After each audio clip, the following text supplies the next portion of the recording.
방효유는 연나라의 도적이 제1을 찬탈하다 라고 글을 썼습니다. 구족이 아니라 10족을 멸한다 해도 역적과는 손을 잡을 수 없다 하고 맞받아쳤습니다. 당태종 시절의 위증은 자신이 양신이 되게 하시고 충신이 되지 않게 하여 주십시오 라고 당태종에게 말하였습니다. 안녕하십니까?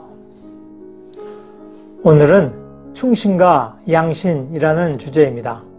방효유는 명나라 초기의 학자이면서 충신입니다. 그는 주원장에게 발탁이 되어서 황태손이었던 주윤문의 교육을 담당했습니다. 명나라를 건국했던 주원장은 1398년에 71세를 일기로 죽게 되는데 그에 뒤이어서 황태손이었던 주윤문이 황제를 잇게 되는데 그가 바로 검문제입니다. 검문제는 주원장이 너무도 많은 공신들을 죽이는 것을 보고 사람을 많이 죽이지 말라고 건의하였을 정도로 마음이 여린 사람이었습니다. 한편 검문제는 황제의 자리에 오르고 나서 방효유에게 크게 위존하였습니다. 방효유를 비롯한 중신들은 당시 버당들의 세력이 너무 컸기 때문에 그들의 세력을 줄이는 그런 정책을 폈습니다. 그래서 심히 약한 버당들을 수도였던 남경으로 불러서 그들의 지위를 빼앗거나 그들을 죽였습니다.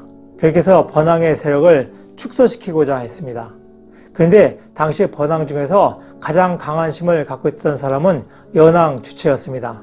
연왕주체는 검문제의 숙부가 되는 인물입니다. 그는 주원장의 사남입니다.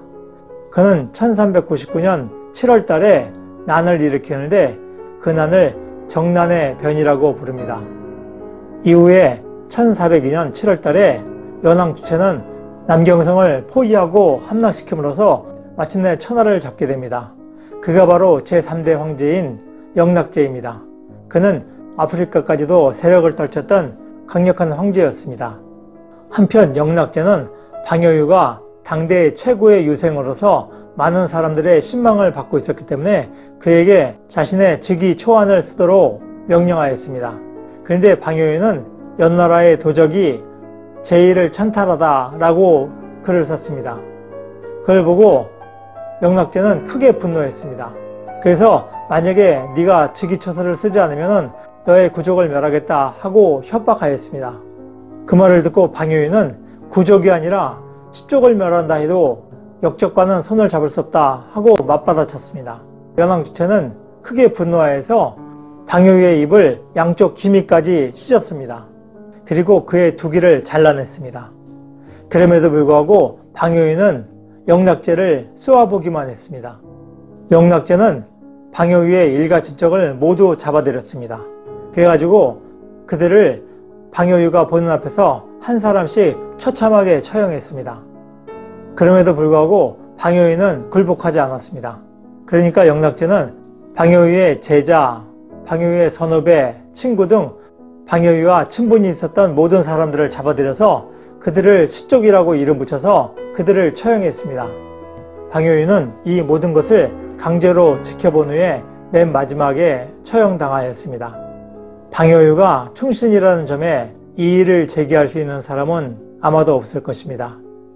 그의 강철같은 충성심과 곧은 마음을 의심할 사람도 없을 것입니다. 불의에 맞서는 것은 장한 일입니다. 그리고 그러한 위기는 찬양되어야 할 것입니다. 그러나 한편으로는 독이 올라있는 상대를 불필요하게 자극해서 자신뿐만 아니라 자신의 주변까지도 초토화된 것은 너무나도 가슴 아픈 일입니다. 올바른 이야기도 상대를 보아가면서 유연하고 요령 있게 주장하였다면 방효유에 대해서 호의를 갖고 있었던 영락제가 그의 10족까지 멸하는 그런 지경에까지는 이르지 않았을 것입니다. 한편 고든말로 직언으로 유명했던 당태종 시절의 위증은 자신이 양신이 되게 하시고 충신이 되지 않게 하여 주십시오 라고 당태종에게 말하였습니다. 당태종은 충신이 무엇이고 양신이 무엇인가 하고 위증에게 물었습니다. 그러자 위증은 양신은 군주를 거룩한 천자라는 이름을 얻게 하고 자신도 이름을 얻지만은 충신은 결국 미움을 사서 자신은 죽고 일가족은 몰살당합니다. 그리고 군주는 폭군이라는 악명을 얻고 충신은 그 이름만을 후세에 전할 뿐입니다 하고 말하였습니다. 충신이라는 이름을 얻었지만 십족이 멸족된 방효유와 직언을 하였지만 천수를 누리고 양신이라는 이름을 남기고 있는 위증의 사례를 보면서 때와 장소에 따라서 그리고 말하는 상대에 따라서 말에 있어서 보다 신중하여야 함을 깨우치게 됩니다. 그리고 말이 시가 되므로 항상 말을 함에 있어서 보다 신중하여야 함을 다시 한번 생각하게 합니다. 노력하는 여러분의 동반자, 동반TV입니다. 감사합니다.